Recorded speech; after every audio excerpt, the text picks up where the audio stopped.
काल आपण अध्याय क्रमांक 5 ग्रंथराज ज्ञानेश्वरी अध्याय 5 ओवी क्रमांक 57 थांबलो होतो. तरी पण 4-7 ओळी आपण पाठीमागे जाऊया.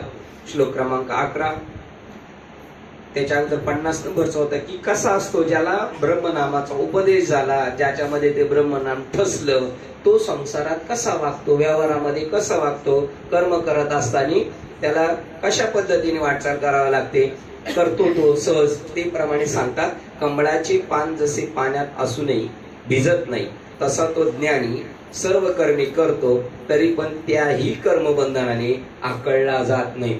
अजून अर्जुनाला साधना मार्ग मिळालेला नाही, परंतु कसं करायचंय, काय करायचं त्याला सांगितलं जातं. हा असा आहे, हा सुटलेला आहे, हा गुंतलेला आहे. आणि त्याच्यानंतर 11 नंबरचा श्लोक आहे, कर्माधिकारी ग्रस्त केवळ शरीराने, केवळ मनाने, केवळ बुद्धीने व केवळ नुसत्या इंद्रियांनीही फलाविषयीची आसक्ती सोडून चित्तशुद्धीसाठी नित्य नैमित्तिक कर्म करतात. युको जास्त आहे का, थोडस हरी. त्याप्रमाणे ते सांगतात, कर्माधिकारी ज्याला कर्माचा अधिकार आहे त्याला तिकडे पाठवले, तो कर्म करतो, मनाने पण करतो, शरीराने पण करतो, बुद्धीने पण कर्म करतो, पण त्या कर्माचा कर्ता होत नाही. पहा, आपण पाहतोय, पहाच्या कर्मात बुद्धिपूर्वकत्व दिसत नाही व मनाचा विचाराचा अंकुरही उगवत नाही. बुद्धिपूर्वकत्व नाही म्हणजे प्लॅनिंगने नाही, किंवा त्याच्या डोक्यात ती आपल्या डोक्यात तीच घोळत होतं बरं का, ते करत होतं, तसं नाही. विचाराचा अंकुर उगवत नाही असा जो कर्म व्यवहार, त्याला त्या व्यापाराला कर्म व्यवहार, त्या व्यापाराला काही कर्म म्हणतात. शरीराने कर्म होतं त्याच्या, पण ते बुद्धिपूर्वक नाही, मनाने ठरवून नाही, परंतु त्याच्या शरीराकडून जे कर्म होतं त्या व्यवहाराला काही कर्म होतात. हेच यापेक्षा जास्त स्पष्ट करून सांगतो. इको का जास्त आहे, इको टोटल बंद ठेवा. यापेक्षा जास्त स्पष्ट करून सांगतो. जसे लहान मुलाचे खेळण्याचे व्यापार मन किंवा बुद्धी यांना सोडून कोणतेही फल नसताना लहान पोरग खेळतं, ठरवलेले का त्यांनी, आता आपल्याला कुकरला हात लावायचे गरम गरम, असे त्यांनी ठरवलेले आहे का? नाही. झटका बसला, काय बसला, त्याने ठरवलेलं नाही. आणि त्याचं काही फळ मला भेटणार आहे, मला फायदा होणार आहे, असं सुद्धा त्याच्या काही डोक्यात नाही, आहे की नाही. आणि तो लहान मुलगा, त्यांनी उदाहरण देतो, जसे लहान मुलाचे खेळण्याचे व्यापार मन किंवा बुद्धी यांना सोडून कोणतेही फल नसताना अहम भावरहित होतात. कोणत्याही मनात भाव न धरता तो ती कर्म करत असतो. डोक्याने त्याने काही ठरवलेलं नसतं, त्याला निरागसता म्हणतात, आहे की नाही. तसे योगी लोकही इतर लोकांप्रमाणे केवळ देहानेच फल हेतू वाचून कर्मे करतात. युगो बंद करा ना टोटल हरी. ओके, बघा, त्याला म्हणायचं महाराज, कोणताही कर्म करत असताना हेतुपूर्वक कर्मे न करणे. लहान मुलगा हेतुपूर्वक करतं का?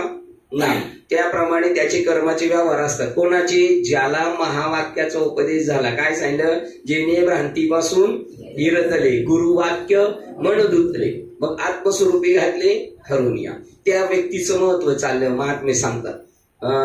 त्यावेळेला त्याच्या जीवनामध्ये तो सर्गी कर्म करतो. आता करता कर्म करावे हे तया कुंटले, मला हे कर्म करायचंय, मी या कर्माचा करता आहे आणि हे कर्तव्य आहे आणि हे कर्म आहे आणि हे मला केलंच पाहिजे, हे खुंटले तया स्वभाव आहे. आणि करी जरी आगावे तरी तो अकर्ता कसा आहे ते सांगतात. निरागस बालकाप्रमाणे त्याचे व्यवहार चालले. आणि अर्जुनाला सांगायचं कारण आहे, तुला आता युद्धभूमीवर जायचे, तू त्या पद्धतीने कर, म्हणजे तुला काय ते चिटकणार नाही.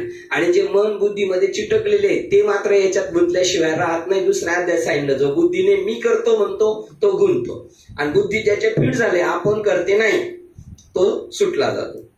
मग अशा प्रकारे 5 भूतांचे बनलेले शरीर जेव्हा निजलेले असते तेव्हा स्वप्नात मन एकटेच व्यापार करीत असते. झोपलेलं आहे तो शरीर, झोपलेले, आणि मन व्यापार करत असतं, असं करायचंय, तसं करायचंय, तसं करायचंय.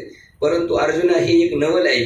या वासनेचा असा अफाट पसार आहे की त्यास कळू न देत, पण त्याचकडून सुखदुःखे मात्र भोगवते. आता त्याला कळलेलं नाही का? पडलेल्या माणसाला, त्या देहाला सुद्धा कळत नाही. ते म्हणले ते देह झोपलेले आहे आणि स्वप्नाचे सगळे तारे चालले, त्याचा मी गावाला गेलो, इकडे लग्नात गेलो, अमुक गेलो, ते शरीराला सुद्धा कळून देत नाही. असा हा कर्माचा, हे नवलाई या वासनेचा असा अफाट पसार आहे की ती देहास कळू देत नाही. पण त्याचकडून सुख दुःख मात्र भोगविते. त्याला सुख भोगायला ती आणि दुःख भोगायला होती. कोणाला? देहाला. माऊली मधने बाबा काय म्हणले, घाटामधून येताना गाडी घाटात थांबली आणि गरम गरम भजी निघत होती. आता याच्या मनाला वाटलं भजी खावी. भजी खावी ज्याला वाटले आणि ज्याला त्रास झाला, पोटाला त्याला जुलाब चालू झाले, पोटाला गडगड गडगड चालू झाले, खावाशी कोणाला वाटले होते? मनाला. त्रास कोणा झालाय? शरीराला. तसं ते तिसऱ्याला भोगायला होतं. अरे इंद्रियांना ज्याची वार्ताही नाही असा जो व्यवहार उत्पन्न होतो त्यालाच केवळ मानसिक कर्म असे म्हणतात. आता इंद्रियांनी केलं तर ते काही कर्म, पण मनाने सुद्धा चालू आहे. आणि जे मनाने कर्म होतं, आपण असं करू तसं करू तसं करू, त्याला मानसिक कर्म म्हणतात. ते इंद्रियांना सुद्धा कळत नाही, ते होत नाही, पण मनामध्ये चाललेलं असतं. योगी लोक तो केवळ मानसिक व्यवहारही करतात, ते शरीरानेही कर्म करतात, मनानेही व्यवहार करतात, असं करू तसं करू, परंतु ते त्या कर्माने बांधले जात नाही. का? त्यांचे मानसिक कर्म चाललेत असं वाटतं. जसं लहान मुलीला वाटलं जायचं आणि गरम गरम कुकरला हात लावायचा, हे त्याने कर्म केले, मनाने ठरवलं, पण निर्हेतुकपणे. असं त्याला माहित नाही याचा चटका आहे, याचा फायदा आहे, हे असं आहे ते तसं आहे. तसं नाही, ते सहज त्याच्याकडून ते घडतं. त्याप्रमाणे त्यांनी अहंकाराची संगतीच टाकलेली असते. कारण मी मग असं सांगितलं. असं का करतात ते? असं का होतं? का त्यांना चिटकत नाही? तर त्यांनी अहंकाराची संगती टाकलेली असते. अहंकार म्हणजे काय? देह अहंकार, तो टाकलेला आहे. मी देह नसून मी आत्मा आहे, मी चैतन्य, ही गोष्ट त्यांची फिट झालेली. आता बघा बरं, लोक म्हणतात ज्ञानेश्वरी अवघड. 100% अवघड, कारण त्यांना ही माहितीच नाही. कोण वाचणारा? कोण आहे? मी वासुदेव तत्व त्याचा अनुभव नाही ना, त्याला ज्ञानेश्वरी अवघडच. तो म्हणतो मी देह आहे, मी महाराज आहे, मी अमुक आहे, मी तमुक आहे, मग त्याला ती ज्ञानेश्वरी जड जाणार. आणि मी वासुदेव आहे, मी परमात्मा स्वरूप आहे असं म्हणणार, त्यावेळेला त्याचा अहंकार गळालेला आहे आणि मग त्याला ती समजणार. कारण त्यांनी अहंकाराची संगतीच टाकलेली असती. जशी पिशाच्याची बाधा भूतसंचार झालेल्या एखाद्या मनुष्याचे चित्त भ्रमिष्ट झालेले असते, पण त्या माणसाच्या इंद्रियाचे सर्व व्यापार व्यवस्थित दिसतात. इथपर्यंत आपण आलो होतो. भूतबाधा झालेली आहे ज्याला, त्याचं मन आणि त्याची बुद्धी त्याच्या हातात नाही. बघा सेम तसंच आहे. आपण म्हटलं होतं ना की सीतामाईला घेऊन गेले, ते रावण सीतामाईला घेऊन गेले, पण कोणत्या सीतामाईला घेऊन गेले? सावलीला घेऊन गेले. आणि खरी सीतामैया त्या अग्निकुंडात म्हणजे ज्ञान अग्नीमध्ये संपलं. आणि आता राहिलंय ते काय? फक्त येतो बुजगावने चोरा, हे फक्त बुजगावनच राहिलेले आहे का नाही? मेलेला माणूस तो काय करू शकतो का? नाही. तसा तो मृतवत जिनं प्रेत रूप झाला. शरीराचा भाव लक्ष याला ठाव. आणि मग ज्याला भूत लागलं त्याचं मन आहे का? त्याची बुद्धी चालते का? समजा यांना भूत लागलं तर यांना कळणार का मी अरुण शिंदे म्हणून? नाही. त्याच्यानंतर त्यांची बुद्धी चालणार नाही. त्यांच्या मनात काही राहील का? नाही. मनात काय आलं? रात्री अपरात्री सुद्धा पळतील, मध्यरात्री उठून सुद्धा. मग पळताना कोण दिसतोय? पळताना अरुण शिंदे पळत आहेत. पण पळतात का अरुण शिंदे? नाही, अरुण शिंदेच गायब झाले. तिथे अरुण शिंदे गायब झाले का? आहेत साहेब, अरुण शिंदे पळताना दिसतात, पण अरुण शिंदे आहेत का गायब झाले? त्यांचे शरीर दिसतंय. अरुण शिंदे गायब झाले तसे तुम्ही आपण गायब झालो आणि दुसरे आले तिथे, आणि मग पळताना ते दिसणार, सगळं करता दिसणार. जरी लोक होणार, ए अरुण तुला काय झालं? ए अरुण तू मी सापडलो काय म्हणते, तुला काय झालं? तरी यांना काही सांगता येईल का मला काय झालं म्हणून? जर यांना सांगता आलं असतं तर कळालं असतं, त्यांनी सांगितलं असतं उत्तर. ते का उत्तर सांगू शकत नाही? जर आपण त्यांना म्हणलं, ए अरुण तुला काय झालं, तुला काय झालं, असं का करतो, तर ते काही सांगतील का मी असं का करतो? का नाही सांगणार ते? तशी आपण आता माणूस राहिलेलो नाही, ही आपल्यावर झालेली कृपा आहे. फक्त आपण मधून मधून माणूस होतो आणि मधून मधून देव होतो. आता आपल्याला काय करायचंय? कंटिन्यू त्या भूमिकेवर राहायचे. इथे आपण आता जसे पिशाच्याची बाधा भूत संचार झालेल्या एखाद्या मनुष्याचे चित्त भ्रमिष्ट झालेले असते, मग त्या माणसाच्या इंद्रियाचे सर्व व्यापार व्यवस्थित दिसतात. समोर मनुष्य अव्यवस्थित दिसतात. बरोबर. ते आपल्याला डीपीपी अशी चेक करतो आपण, व्यवस्थित दिसतात. संपत तिथं हाडी असलं तरी आपण काय वाचणार? थंडी, हे की नाही? त्या माणसाच्या इंद्रियाचे सर्व व्यापार अव्यवस्थित दिसतात. बरोबर. कारण तो पहिल्यासारखा नाही राहिला ना आता. पुढे वाचतोय आता, समोर मनुष्य आले असता त्याला त्याचे रूप तर दिसते, कोणी हाक मारले असता ऐकू येते, पण तो स्वतः मुखाने शब्दाचा उच्चार करतो, परंतु त्या साऱ्या क्रियांचे त्याला भान नसते, कारण चित्त जाग्यावर नसते म्हणून. आणि काल आपण जाता जाता पाहिलं, नाम आणि रूप आपल्याला फसवतंय. नाव आणि रूप फसवते. याला अंगठी म्हणतं, याला भिंत म्हणतं, याला टोपी म्हणतं, याला रुमाल म्हणतं. काय? याच्या मूळ स्वरूपाला कळू देत नाही. याचं मूळ स्वरूप काय? कापूस आहे, पण त्याचं नाव आणि रूप फसवतं. तसं आपण नाव आणि रूपामुळे फसलो जातो. आणि नाम आणि रूप जर सोडलं पाहिलं याच्याकडे तर काय दिसतोय? हा तुम्हाला काय राग आले तिकडे? समोर मनुष्य आले असता त्याला त्याचे रूप दिसते, कोणी हाक मारले असता ऐकू येते. तो माणूस आला तर आपल्याला त्यांचं रूप दिसणार. आपण हाक मारली तर त्यांना ऐकू पण येणार. स्वतःच्या मुखाने शब्द पण उच्चारतो तो माणूस. आपण म्हणलो राम राम तर ते पण म्हणतील राम राम, पण ते भानावर नाही. परंतु त्या साऱ्या क्रियांचे त्याला भान नसते. तो राम राम म्हटला काय आणि काय म्हटलं का, कारण चित्त जाग्यावर नसते. हे असो सारांश. फला वाचून हे कोणाबद्दल सांगणं चाललंय मामा? हे कोणाबद्दल सांगणं चाललंय? हा, ज्याला साधूचा बोध झाला, ठसला, आणि तो असा असतो, अर्जुना तुला तसंच युद्ध करायचं खोटं खोटं. तू जरी लढाई केली तरी तुला असं वाटणार मी लढाई केली नाही. तू बघणार समोरच्याला, मारणार पण तू केलं नाही. तू बोलणार पण तू बोलणारा नाही. हे असो सारांश. फला वाचून निष्कारण जे जे काही कर्म करणे ते सर्व केवळ इंद्रियांचेच कर्म होय असे समज. बघा, फला वाचून फळाची अपेक्षा नाही केली पण केली, पण इंद्रियांचे कर्म. मग श्रीकृष्ण अर्जुनाला म्हणाले, अरे ह्याशिवाय सर्व ठिकाणी जाणणे किंवा जाणून जे कर्म करणे ते खरोखर बुद्धीचे कर्म असे समज. बघा, आता ते शरीराने केलं, काही फळाची अपेक्षा न करता त्याला कर्म म्हटलं. त्याच्यानंतर आता इथे कोणतं कर्म सांगितलेलं आहे? फक्त कर्म सांगितलेलं आहे, पण ते काही कर्म आहे. आता दुसरं सांगितलं, अर्जुना ह्याशिवाय सर्व ठिकाणी जाणणे किंवा जाणून कर्म करणे, सगळं जाणून वगैरे करणं ते खरोखर बुद्धीचे कर्म होय असे समज. ते योगी बुद्धीला पुढे करून मनपूर्वक कर्माचे आचरण करतात. बुद्धीला पुढे करून कर्म पण करणार, परंतु ते वस्तुतः नैष्कर्मतेपेक्षाही मुक्त असल्याचे दिसतात. बघा, नैष्कर्मतेच्याही पेक्षा म्हणजे नैष्कर्म्य बोध जो आहे निष्काम कर्मयोगामध्ये. आता मी तुम्हाला विचारणार आहे याच्यातला फरक.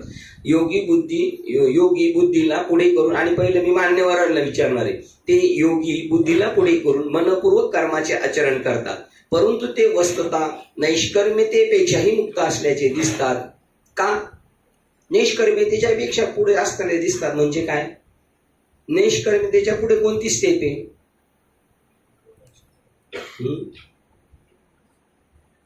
साहेब काय वर बघायचं नाही, ती आपली खाली दिशी दाखवतात म्हणजे काय?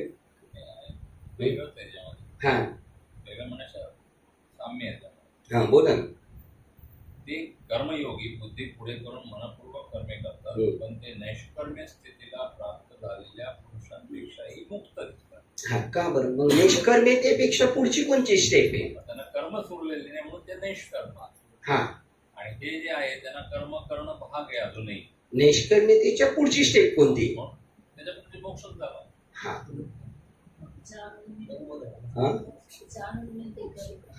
म्हणजे नैष्कर्म्यते स्थितीमध्ये अजून त्याला साधना मिळालेली नाही. मी ब्रह्म आहे असं कळालेलं नाही. मग नैष्कर्म्य स्थितीत काय होतं? चित्त शुद्ध होतं, इथपर्यंत आलाय. आणि त्याच्या पुढची स्टेप म्हणजे मी ब्रह्म आहे, आणि हा काय म्हणतो माझ्याकडून कोणतरी करून घेतोय. नैष्कर्म्य स्थितीवाला मी केलं पण मी केलं नाही, मला फळ नको, मी केलंय पण मला फळ नको, ही एक स्टेप आहे.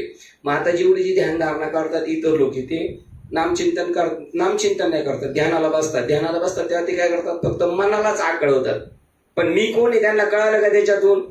मग दोघं पण ध्यान करताना दिसणार ना, मी ब्रह्म आहे असं म्हणणाराही ध्यान करतोय आणि तो पण करतोय, दोघांमध्ये फरक आहे. मग हा त्याच्यापेक्षा पुढच्या स्टेपची साधना करतो. तसं नैष्कर्म्यते स्थितीला प्राप्त आलेला आहे, त्याच्या पुढची स्टेप काय? नैष्कर्म्यता प्राप्त झाल्यानंतर त्याला बोध भेटतो, मी वासुदेव आहे. त्या स्टेपला तो पोहोचलेला आहे. ते म्हणतात ते योगी बुद्धीला पुढे करून मनपूर्वक कर्माचे आचरण करतात, परंतु ते वस्तुतः नैष्कर्म्यतेपेक्षाही मुक्त असल्याचे दिसतात.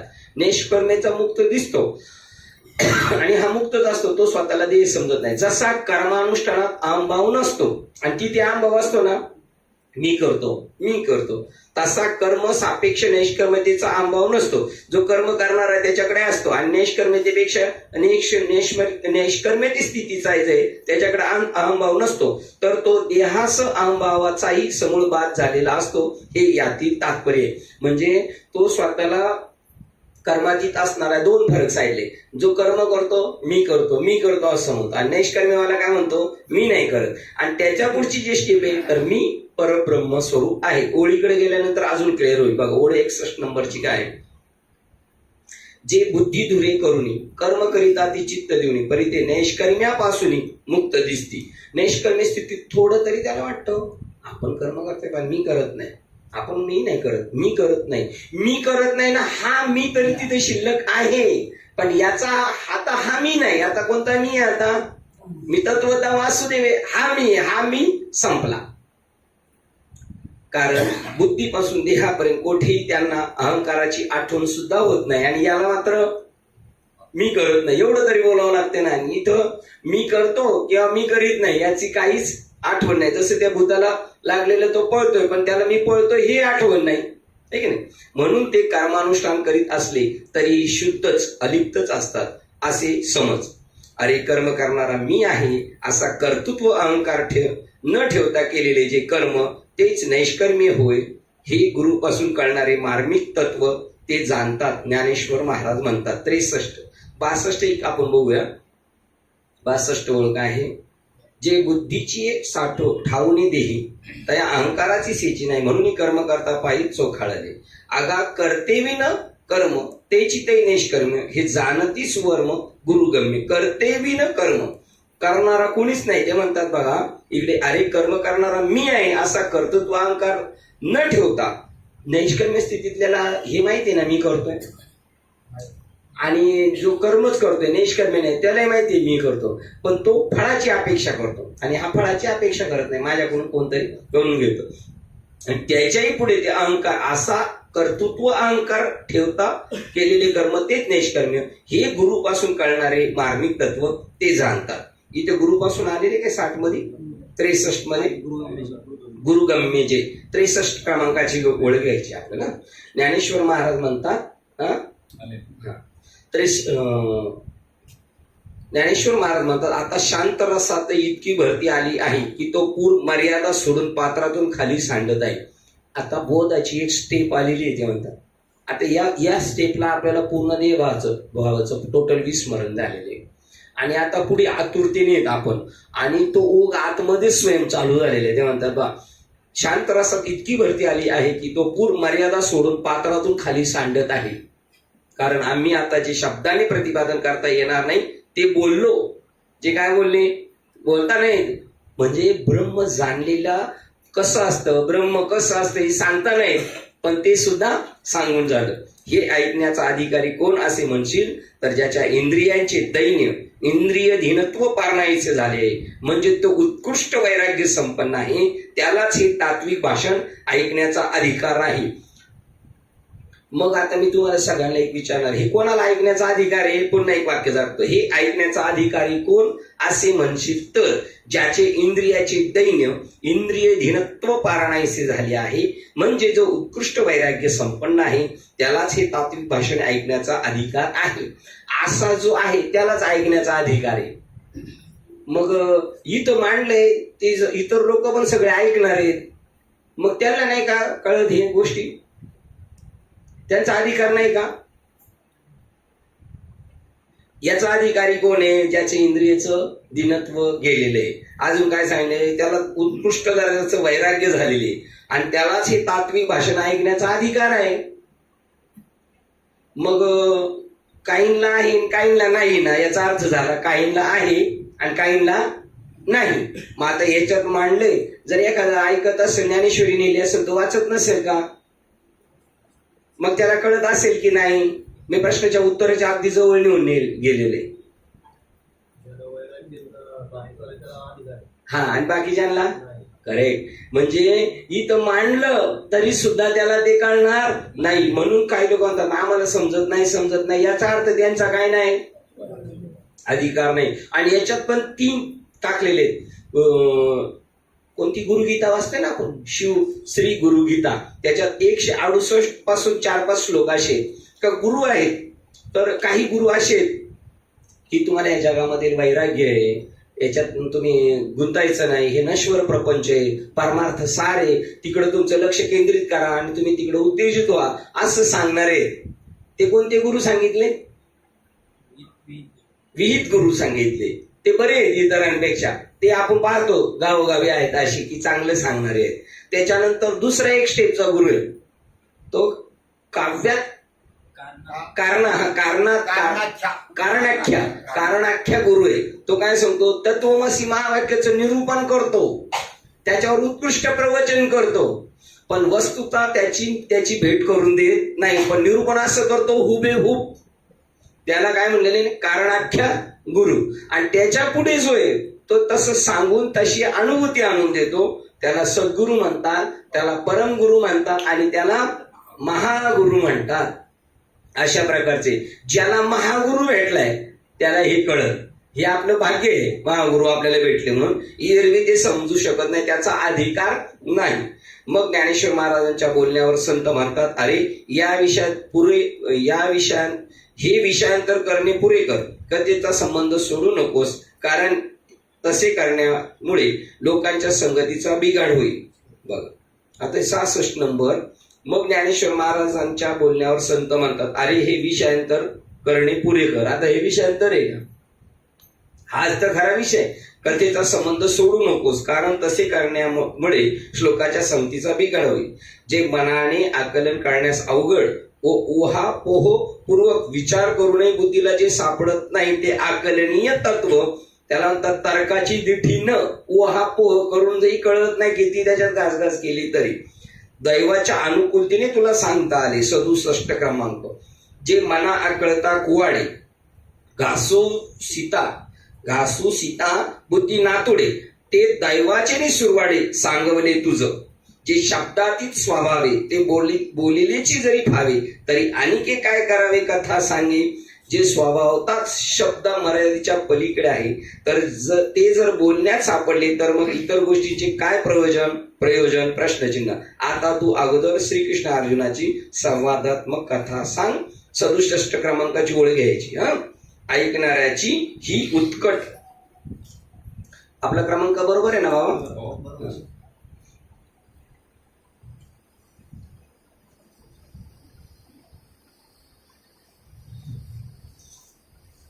ऐकणाऱ्याची ही उत्कट इच्छा जाणून श्री निवृत्तीदास ज्ञानेश्वर महाराज म्हणतात, श्रीकृष्ण व अर्जुन या दोघांचा संवाद जो एवढा वेळ ऐकला त्याचे मनोपूर्वक अनुसंधान ठेवून यापुढे तोच ऐका. मग श्रीकृष्ण अर्जुनास म्हणाले, आता कृत झालेल्या ब्रह्मनिष्ठाला ओळखण्याचे खरे संपूर्ण चिन्ह मी तुला सांगेन, तू चांगले लक्ष दे. पहा श्लोक क्रमांक 12 वाजत.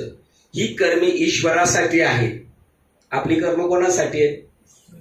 आपल्या सांगितले तया सर्वात्मक ईश्वरा. हे जी जेवढेच करतोय आपण हे कोणाचं करतोय? माणसांचं करत नाही. त्या सर्वात्मक ईश्वरा.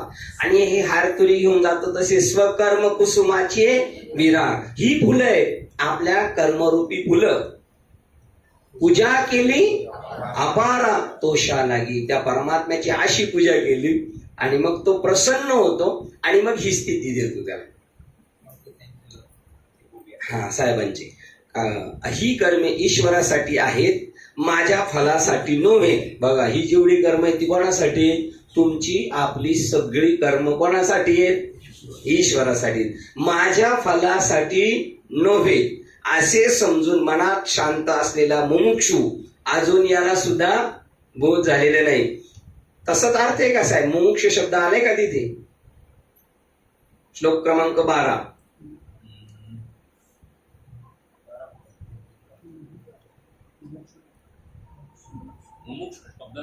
मी इथे मुमुक्ष टाकला नाही, हे ब्रह्मनिष्ठाचं सांगितलेले.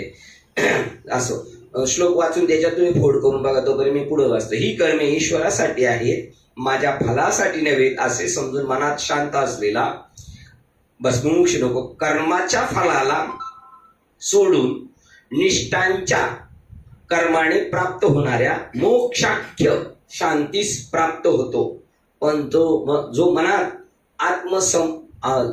मनात असमाहित अशांत असतो तो कामाच्या योगाने प्रेरित झाल्यामुळे फलामध्ये आसक्त झालेला असतो, होत साता अत्यंत बद्ध होतो. 2 सांगितले. म्हणून याने मुमुक्ष वापरला. तो स्पीड घेतो आणि घेता घेता घेता त्या ब्रह्मस्थितीला प्राप्त होतो. आणि जो अपेक्षेने करतो तो बद्धतेला प्राप्त होतो. त्याच्यात आहे का मोक्ष? पण मुमुक्ष इनडायरेक्टली अर्थ तसा निघतो त्याच्यात. श्लोकात तसं नाही. हा, श्लोकाचा काय अर्थ होतो? फोड करून अर्थ तोच होतो, परंतु मोक्ष हा शब्द मोक्ष पण नाही आला, मुमुक्षु पण नाही आला. ओके, बघा हे पहा, त्याला शांती मिळते एवढं लिहिलं. हा, हे पहा, आत्मज्ञानाने जो पूर्ण संपन्न झाला आहे व ज्याला कर्मफलाची अगदी वीट आलेली आहे. हे पहा, आत्मज्ञानाने जो पूर्ण संपन्न झाला आहे त्याच्यामुळं इथे मुमुक्षाचा शब्द संपला, प्रश्न संपला. हे पहा, आत्मज्ञानाने जो पूर्ण संपन्न झाला आहे व ज्याला कर्मफलाचा अगदी वीट आलेला आहे त्याला या जगामध्ये घरी वाचल्यास शांती घरात घुसून वरते आपणहून प्राप्त होते. ही ओळ घेतलेली ना आपण. अर्जुना, याहून दुसरा जो संसारी तो कर्मबंधनामुळे अभिलाषाच्या गाठीने फलभोगाच्या खुंट्याला बळकट बांधला जातो. जो मी करतो म्हणतो, स्वतःचं कर्तृत्व घेतो आणि कर्मबंधाच्या फळात गुंतलेला आहे, तो गुंतला आणि त्याला पुनरपी जन्म आणि पुनरपी मरणे. आणि हा मात्र सुटला. ती पराशांती तैसा फळाची हवी नाही. तरी आत्मयोगी हाथीला जो कर्म फळाशी विटला. कशाला विटलाय? कर्माचं फळ नको. तुमचा सत्कार होताना सुद्धा तुम्हाला असं अंतःकरणात वाटणार, त्याला समजायचं कर्म फळाशी आपण भेटलो. आता लिस्ट घेतलेली ना, आपल्याला 100% माहिती आहे आपल्या लिस्ट मध्ये नाव आहे, तरी तुम्ही जर ठरवलं ना तर त्याच्या मुखात ते नाव नाहीच यायचं. तुम्ही अशी मान खाली घालून बसणार, माझं नाव येऊ देऊ नको, माझं नाव येऊ देऊ नको. 100% नाही येणार. असा भेटला पाहिजे. पण आपण असं करतो, तिकडे लिस्ट चालू झाली का सारखं त्याच्या बघत राहतो. हा, म्हणजे त्याच्या डोक्यातून जायला नको, त्याच्या नजरेआड व्हायला नको. बघा, तो पूर्ण भेटला. तो घरी कोणी वरीला शांती जगी. तो म्हटलं ना मला शांती नकोय, त्याच्या घरात बळच घुसल कोण? शांती. आणि त्याला हार घालून त्याला वरील आणि त्याला आपलासा करून टाकेल. आणि जो कर्मबंधनामध्ये गुंतलेला आहे, मी संसारी आणि मला पाहिजे या कर्माचं फळ, का तो गुंतणार आणि त्याला बळकट खुट्याला बांधून ठेवणार. श्लोक क्रमांक 13. जितेंद्रिय देहवान आत्मा मुमुक्षु नित्याधिक सर्वे कर्मी मनाने सोडून 9 द्वाराने युक्त अशा पुरात शरीरात स्वतः काहीही न करीतच व दुसऱ्याकडून काही न करवीतच सुखाने राहतो. इकडे पण मुमुक्षु शब्द नाही पण टाकलेले आहे. बघा त्याच्यात आहे का श्लोकामध्ये? श्लोक क्रमांक 13 नाही. इथं कृतार्थ झालेल्या पुरुषाचं वर्णन आहे. काय वाक्य होतं? मग श्रीकृष्ण म्हणे पार्था ते 70. आता प्राप्तांचे चिन्ह पुरते सांगेन तुझं निवृत्ते चित्त देई. मी कोणाचं चिन्ह सांगतोय? प्राप्तांचं, मोक्षांचं नाही. फलाच्या इच्छेने कर्माचरण करण्याप्रमाणे जो बाह्यता सर्व कर्मे यथा सांग करतो, परंतु त्या कर्माचा मी करता नव्हेच आहे का? नव्हेच अशा अकर्तृत्व बोधाने कर्माचा त्याग करतो, त्याविषयी उदासीन असतो. कर्माचा करता मी नव्हे हे पक्क आहे. त्याच्यानंतर अकर्तृत्व बोधाने कर्माचा त्याग करतो. मी कर्माचा करता नव्हे म्हणजे अकर्तृत्व भावावर गेला आणि त्याविषयी परत कसा आहे तो? उदासीन. त्याच्या फळाविषयी सुख किंवा दुःख या फळाविषयी तो कसा आहे? उदासीन. तो पुरुष जिकडे जिकडे पाहतो तिकडे तिकडे त्याला सुखमय सृष्टीच होते असा झाला तर आनंदाची. आणि तो म्हणे तेथे महाबोध नांदतो, ज्याच्यावर कृपा करेल त्यास ब्रह्मज्ञान प्राप्त होते. 74 आणि करता आणि 74 तो जयाकडे वास पाहे तेव्हा ती सुखाची सृष्टी होईल. काय असे पावर ती? कधी आपण आजमायचा प्रयत्न करायचा असेल तर आपल्यामध्ये ती लक्षणं उमटली पाहिजे. असे महात्म्य असतील का नसतील? आशयांची टाक साळे पण ते कळायला ज्याला टाकसाळ कळाली नाही त्याने म्हणायचं भाऊ अवघड आहे संत भेटी, आणि ज्याला टाकसाळ केली ज्याला कळालं मिळालं नाही त्याने म्हणायचं भाऊ अवघड आहे, त्याच्या पुढचं त्याने वाक्य बोलायचं नाही. काय परिजग जेठी ते आपण बोलायचंय. या इतरांकडे सगळ्यांकडे बघून बोलायचंय. भाऊ अवघड आहे, आम्हालाही माहितीये आणि त्यांनाही माहितीये, पण आमच्यावर मात्र संतांची कृपा झाली. तो जयाकडे वास पाहे तेव्हा ती सुखाची सृष्टी होईल. जिकडं पाहणार तिकडं ते जगत ब्रह्मरूप होऊन जाईल सुखाची. त्याचं नाव आहे अवघेची त्रैलोक्य, आनंदाच्या आता. तो म्हणे ते राहे महाबोध. तो जर म्हणला ना अमुक अमुक माणसाला हा बोध व्हावा, यांनी फक्त मनात ठरवलं तरी त्याला बोध होईल.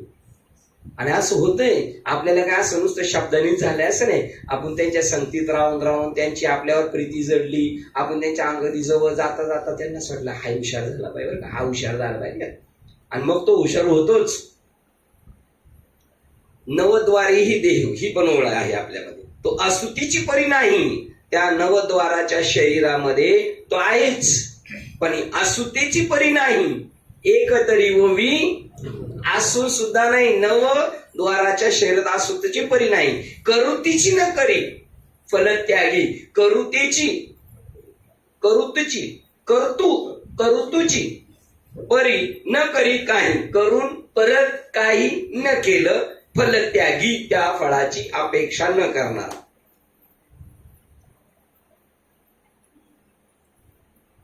या नवद्वाराने युक्त अशा देहात वागत असू नये.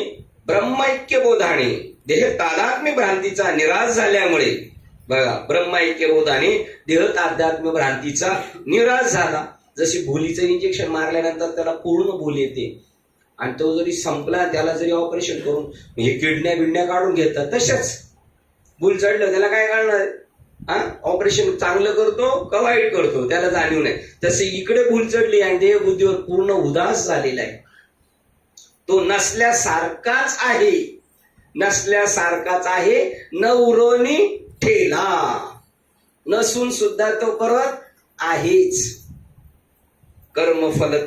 कर्मफलासक्तीचा त्याग करणारा सर्व कर्मे करीत असला तरी त्याचे कर्म ब्रह्ममय झाले.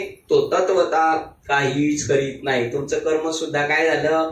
ब्रह्मरूप झालं. काय व्हावी त्याची? हा ते झालं. आता प्रमाण सांगा बरं, काकड्यातलं एखादं कर्मच त्याचं ब्रह्म झालं. हा किती पाठ आहेत, पटापट तुमच्या ध्यानात येते.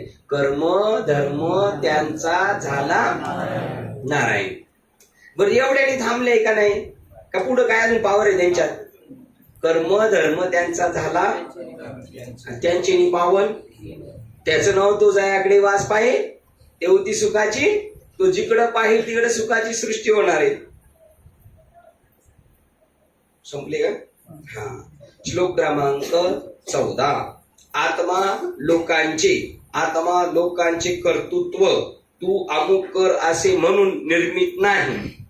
रथ घट मोठा वाडा इत्यादी कर्त्याला अतिशय इष्ट असलेले पदार्थ उत्पन्न करीत नाही, आणि रथादी पदार्थ करणाऱ्या कर्त्याला त्याच्या फलाशी संयुक्त उत्पन्न करीत नाही, तर अविद्यारूप माया प्रवृत्त करते. मायामुळे गुंतला जातो. काय अर्थ आहे साहेब तिकडे? सर्वेश्वर विश्वाची निर्मिती, त्यातील व्यापार व त्या व्यापारांचा फलाशी संयोग यापैकी काहीही उत्पन्न करीत नाही. हे सर्व स्वभावाने म्हणजे प्रकृतीकडूनच होत असते. बघा, आत्मा म्हणजे सर्वेश्वर. परमात्मा सुद्धा स्वतः काही करत नाही, पण हे त्या स्वभाव धर्मानुसार होतं. आता याच्यावर बाबांनी कसं सांगितलं, कसं स्वभाव धर्मानुसार होतं? तर ज्या बाईच्या डोक्यात व झाल्या तर त्याला बाबा म्हणायचे तिच्या सासूने त्याच्यात वचं बी पेरले का तिच्या डोक्यात? नाही. पण तिने महिना दीड महिना अंघोळ नाही गेली, डोक्याला तेल नाही लावलं, ते घाम जिरून जसं झालं, म्हणजे बी न पेरता जसं स्वाभाविक ते कर्म झालं तसं तो स्वतः काही करीत नाही, पण तसं वातावरण जुळून आलं का तसं ते ऑटोमॅटिक होऊन जातं.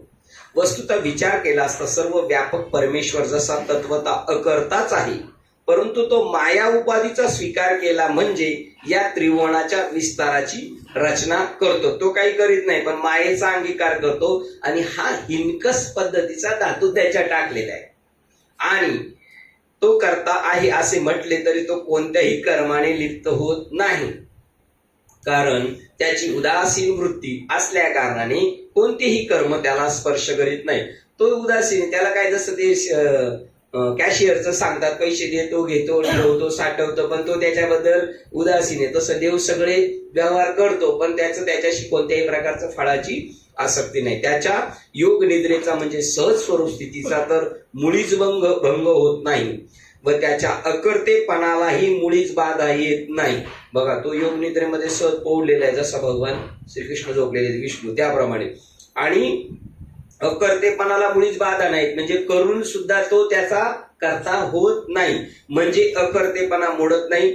तरी पण तो मायेच्या साह्याने पंचमहाभूताच्या समुदायाची उत्तम तऱ्हेने उभारणी करतो. सगळं तो करतो.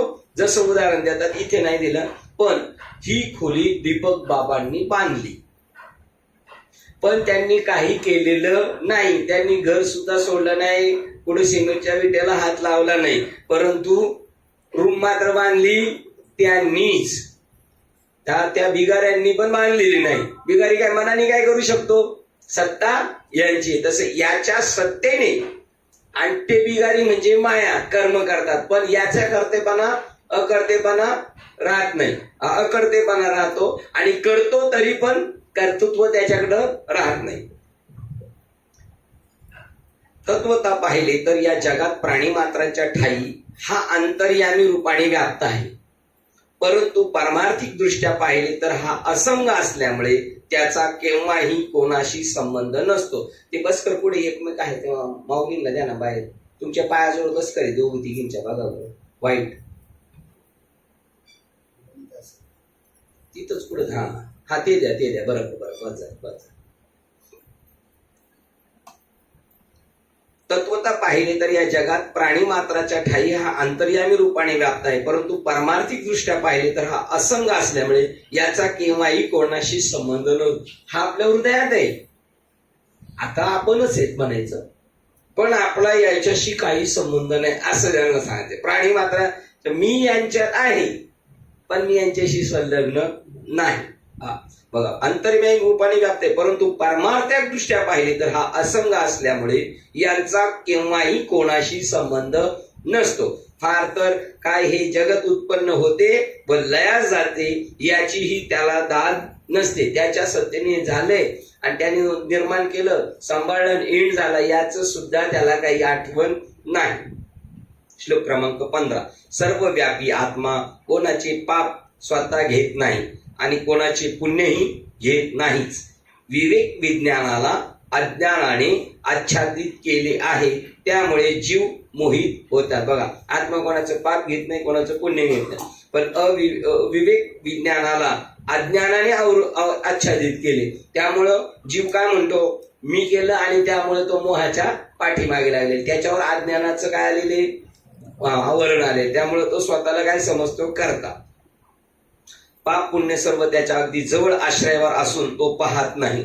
इतकेच नव्हे तर त्याला साक्षीभूतही होऊन राहत नाही. पाप पुण्य त्याच्या जवळ आहे, तो त्याला साक्षीभूत सुद्धा होणार येत नाही. मी पाहिलं काहीच नाही, काही झालं असंच त्याला वाटत नाही. मग दुसऱ्या गोष्टीबद्दल कशाला विचारावे? तरी पण तो माईक साकार रूपाच्या संगतीने व्यावहारिक सगुण रूपाने लिलेने वावरतो. तरी पण तो माईक साकार रूपाच्या संगतीने व्यावहारिक सगुण रूपाने लिलेने वावरतो, पण त्या अध्यस्त व्यवहारामुळे समर्थाचे अमूर्तपण मात्र परमार्थता नित्य निवृत्त देहादिक आकाराकडून यत्किंचितही मलिन होत नाही.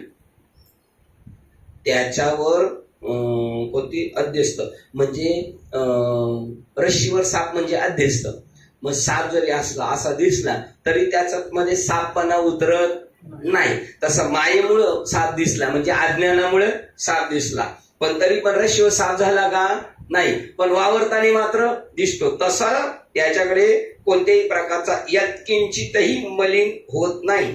असे असता अर्जुना तो चराचर सृष्टी उत्पन्न करतो, पालन करतो आणि संहार करतो. असे जे त्याच्या कर्तृत्वाच्या बाबतीत लोक म्हणतात ते सर्व केवळ अज्ञानामुळे म्हणतात असे समज देव जगाला निर्माण करतो, सांभाळ करतो आणि शेवटी त्यांचा ऱ्हास करतो असं जे म्हणतात, हे समाज जे बोलतं हे अज्ञानाने बोलतो. रश्मीवर साप जन्माला आला, थोडे दिवस नांदला, इकडून इकडून पळाला आणि नंतर आम्ही त्याला मारला. हे बोलणं कसं झालं? अज्ञानातलं. कारण रश्मीवर कधी साप जन्माला आलाच नव्हता.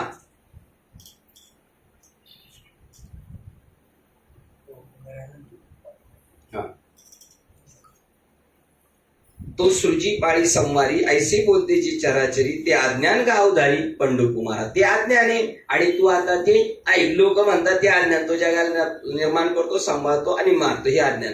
आता श्लोक क्रमांक वाचतोय आपण 16. पण ज्याचे ते आत्म्याविषयीचे अज्ञान आत्म्याच्या ज्ञानाने नष्ट केले आहे. आत्म्याविषयीचं अज्ञान गेलं. कशामुळे झालं? आत्म्यामुळेच. काय? सूर्य पहावया, सूर्यच व्हावे लागे धनंजया. 15 अध्यायातल्या याच्यातली शिवळे. हा, आगा सूर्योदय झाली. सूर्याची पाहावा धनंजया. माते जाणावया केवळ मीच येतो. बघा, आहे की नाही? आहे की नाही मामा? तुम्ही जर साहेबांच्या शेजारी रोज बसले तर तुमच्या पण 7-8 ओळी पाठ होते. तुमच्या पण होते. पण ते भाड्याचं ध्यानात ठेवावं लागते आपल्याला. नाही ध्यानात राहायला तुला माहिती. कोणाच्या ध्यानात नाही काय. आणि जोपर्यंत ती ध्यानात आहे ना तोपर्यंत हे ध्यानात बिशत नाही बसायचं. हा, सूर्याने सूर्य पाहावा. मग अज्ञान आत्म्याच्या ज्ञानाने नष्ट केले आहे. काय? अज्ञान. आत्म्याचं ज्ञान झालं का? गेले. सूर्य उगवला म्हणजे आत्मज्ञान आपल्याला झालं का? मग अंधार गेला. तसं आपल्या आतमधला अज्ञान निघून जातो अंधार गेल्याप्रमाणे. त्याचे ते ज्ञान सूर्याप्रमाणे परमात्म्याला प्रकाशित करते. सूर्य जसा सगळं सूर्याने सूर्य बघावा लागतो, तसंच आत्मज्ञानानेच आत्मज्ञान कळालं जातं. ते अज्ञान जेव्हा समूळ नाहीसे होते तेव्हा भ्रांतिरूप काळोखी नाहीशी होते. बघा, जेव्हा ते अज्ञान समूळ नाहीशी होते ते अज्ञान समूळ तुटे. आता आपलं सगळं तुटलं का नाही? अज्ञान का अजून थोडंफार कसर आहे? कसर आहे का सगळं संपलंय? अज्ञान संपलंय ना? तिसरा माणूस आहे शिंदे, हे तुमच्या चौकटीत आले. शिंदे हे म्हणतात तसं आहे का हो? हे म्हणतात तसं सगळं अज्ञान तुटलंय. शिंदे हाच म्हणत नाही, म्हणतच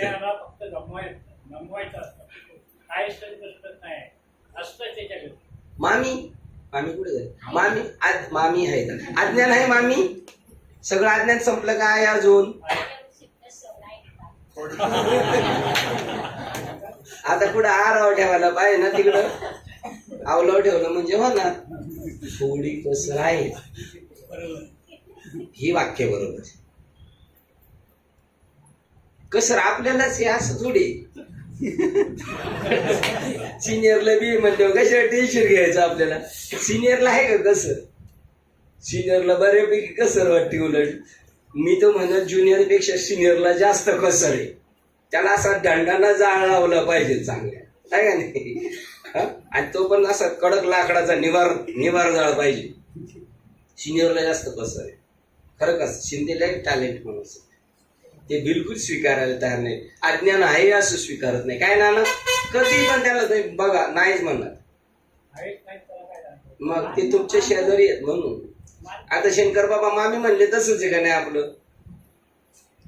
मग कसर म्हणजे कसर असलं काय करायचं शिंदे? हा सांगा बरं. कसर असल्यावर काय करायला पाहिजे? बघू तुमच्या ध्यानात आहे का? सांगा कसर असल्यावर काय केली पाहिजे? 2 शिट्ट्या जास्त घ्यायला पाहिजे. विसरले शिंदे. ते अज्ञान जेव्हा समूळ नाहीसे होते तेव्हा भ्रांतिरूप काळोखी नाहीशी होते. सूर्य उगवल्यानंतर कसला अंधार राहणार? एवढंच सुधारेच नाही. असे झाले मग ईश्वराचे अकर्तृत्व पण स्पष्ट समजून येते. जोपर्यंत आपल्याला ईश्वराचे अकर्तृत्व पण स्पष्ट होत नाही तोपर्यंत मामीचं वाक्य लक्षात ठेवायचं. काय? कसर बाकी आहे. आणि कसर कोण घालवणार आहे? एक तो परमात्मा आपले महाराज आणि आपली स्वतःची मेहनत आहे की नाही. पास झाले कोण डिक्लेअर करणार आहे आपल्याला, मेहनत कोण करणार, आपण. आणि बाबा काय करणार, फक्त पास झाला म्हणून टिक मार्क करणार आहे की नाही.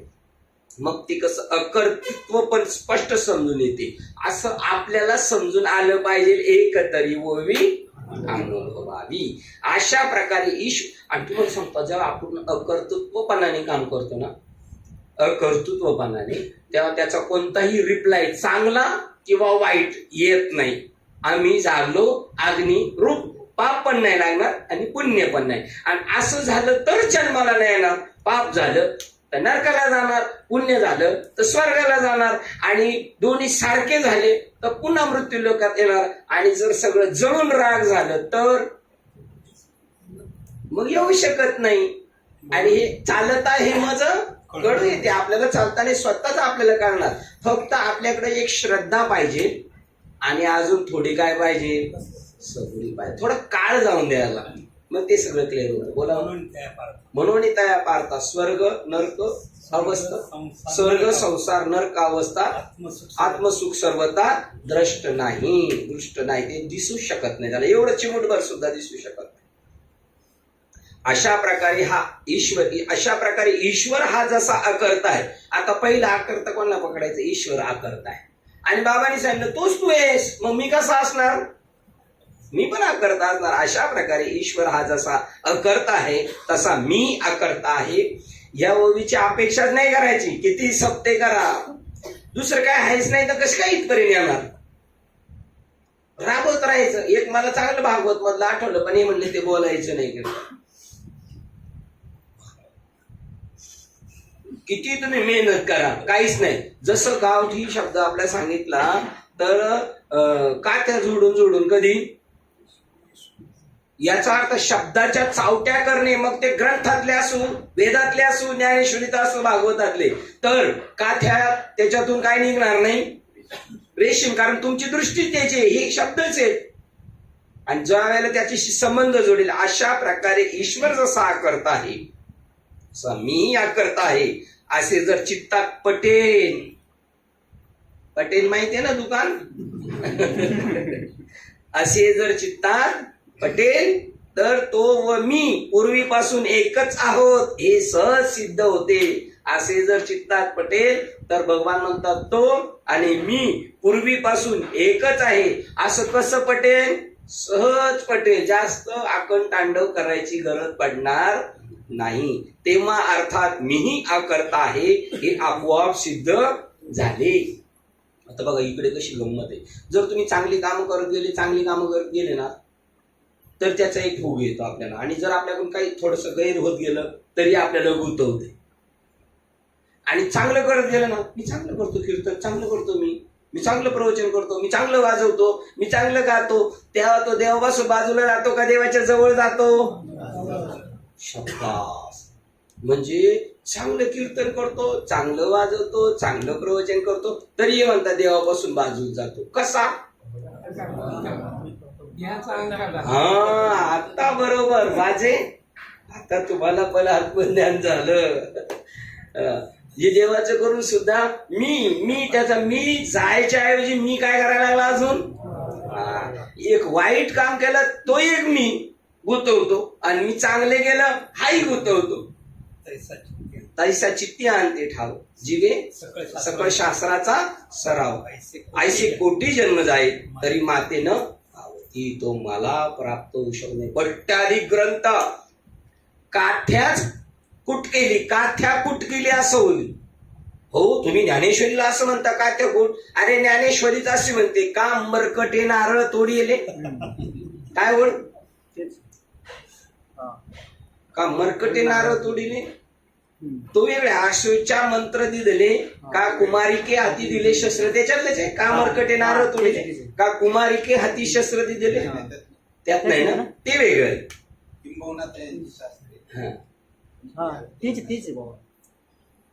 का मरकटे नारळ तोडले, माकडाने नारळ तोडले तर त्याचं काय करावं, दिवा देऊन पांढरा आंधळ्या शब्बास रे घ्यायचे बघा. दीपक मग जे काही ते पडिन्नले, हे वाचले ते, हे काथ्या कूट करतात तेच असं सगळा. मग ते काही पडिन्नले, ते काही पडिन्नले त्याच्या थोडं माग जाऊ. या लागी जन्मलेनी ते मुख, जैशी वर्षे विनी मेघ, का मृगजळाचे तरंग दुरुनीच पाहावे. बघा, मृगजळ लांबूनच पाहावं, पाणी पिऊन ताण नाही वागणार त्याची. अथवा कल्लेरीची आसिवार, नातरी ओडंबरीचे अलंकार, की गंधर्वाचे आवर आवासती. गंधर्व नगर दाखवतात. यांच्या गावाला गेलो तर मला बोलले, ते बघा बाबा अमुक, ते बघा तमुक, पण ते वरती काय नसतं. साबरी वाढीने सरळ, परी फळ ना आतू पोकळ, का स्तन झाले गळा शेळीचे जैसे. शेळीच्या गळ्याला स्तन असले तर त्याच्यातून दूध नाही, किंवा त्या साबरीची झाडं सरळ वाढली आतूनही पोकळ आणि फळ मात्र काहीच नाही. त्याच्या खाली वाक्य आले, तैसे मूर्खाचे तयाजे आले आणि धिंग कर्म तयाचे निपजले. जैसे साबरी फळ आले घेपे ना दिजे, त्या साबरीची फळं काही उपयोगाची नाही, तसं या मूर्खाचं धिंग जिने. कोणत्या मूर्खाचं? मग जे काही ते पडिन्नले, त्यांनी काय अभ्यास केला, ते मरकटे नारळ तोडिले, का आंधळ्या हाती पडिले मोती जैशी. ठीक आहे, की मोना तयाची शास्त्रे जैशी कुमारी हाती दिदली शस्त्रे, का अशोच्या मंत्र बिजे कथिले, तैसे ज्ञान जात तया. आणि जे काही आचरले का धनंजा, ते आगवेची गेले वाया, जे चित्तहीन ते तमोगुणाची राक्षसी, जे सद्बुद्धी ते ग्रासीन, विवेकाचा ठावची पुशी निशाचरी जे. ती प्रकृतीवर पडे झाले, म्हणून चिंतीचे निकोपले गेले वरी. बघा, ते लोक तमोगुणाची राक्षसी प्रवृत्ती आणि सद्बुद्धीला त्यांनी ग्रासलेले त्यांच्या आतल्या, आणि विवेकाचा ठाव त्यांनी पुसून टाकला. बघा, आणि मग त्यांना जरी दिली शास्त्र वाचायला, ते म्हणतात की मार्कटाने नारळ फोडायचे, नारळातलं खोबरं खायचं. त्यांनी पाहिलं माणसं खातात, म्हणून तो असं नारळ सोलायला लागला. तर सोलल का नारळ? त्याच्या ज्याने सगळी नख रक्तबंबाळ झाली, पण त्याला काय भेटलं नाही. तसं काथ्या कुठून रेशीम मिळालं नाही. किंवा लहान मुलीला जर मोठं शस्त्र दिलं तर ती तिचं काय करणार? खेळणंच करणार. सीतामाईला भेटलं होतं शस्त्र, कोणाचं? परशुरामाचं. तिने घोडा केला होता आणि खेळत होती त्याच्या. बघा, हा, मग म्हणजे सीता पॉवरफुल आहे. सीता वृत्ती मी सोमे, ते पोरीने खेळायला खेळणं घेतलं आणि ते यांना उचललं नाही. बघा हे कसं, तर हे एवढं सगळं वाचून सुद्धा त्यांच्या डोक्यात राहून त्यांच्या घुसाना, आणि तुम्ही आपले काहीच नाही, फक्त आपल्याला वृत्तीने चैतन्य केलं. तयाचे विसाट शब्द असंच काहीतरी असल्यावर बोलले, तरी पण ते सच्चिदानंद का नव्हती? त्यांचे अशेष बोलणे शब्द आहे, त्याच्यात सुद्धा काहीतरी अर्थ भरलेला आहे. कुठे आलो होतो आपण? 84. असा, हा, त्याप्रमाणे विवेकाचा, ते आपोआप सिद्ध झाले. त्याप्रमाणे विवेकाचा ज्याचे चित्तात, त्याप्रमाणे विवेकाचा ज्याचे चित्तात उदय झालेला असतो, त्याला या त्रिजगतात भेद प्रतीती कोठला. आपले स्वतःच्या अनुभवाच्या दृष्टीने सर्व जगच मुक्त आहे असे तो पाहतो. पहा, याप्रमाणे विवेकाचा ज्याचे चित्तात उदय झालेले आहे. कोणता विवेकाचा? मी अकर्ताय, मी अकर्ताय, मी अकर्ताय, असा ज्याच्या चित्तात काय झालेला आहे? उदय झालेला आहे. त्याला या त्रिजगतात भेद प्रतीती कोठला. त्याला कोणाला भेटलं तर त्याला कोणाला भेटल्यासारखं वाटतंय? आपल्या स्वतःलाच भेटल्यासारखं वाटतं. त्याला वेगळं वाटत नाही. त्याला आपला परका, आपल्या संप्रदायाचा, आपल्या मालिकेचा, बाहेरच्या मालिकेचा असा भेद राहत नाही. कारण त्याच्या चित्तात ते पूर्ण दृढ झालं. त्याला त्रिजगतात भेद प्रतीती कोठला, म्हणजे त्याला माणसं वेगळी दिसणार नाही, त्याला जनावर सुद्धा वेगळी दिसणार नाही, त्याला झाडं झुडपं सुद्धा नाही वेगळी दिसणार. आम्ही गेलो तिकडे बाबांबरोबर. कुठे गेलो पहिल्यांदा आपण? नाही, गोकर्ण पहिल्यांदा म्हणला. तर तिथे आम्ही गेलो तर 2 वेळा गेलो आम्ही. पहिले दुपारच्या टायमाला गेलो होतो बाबांनी.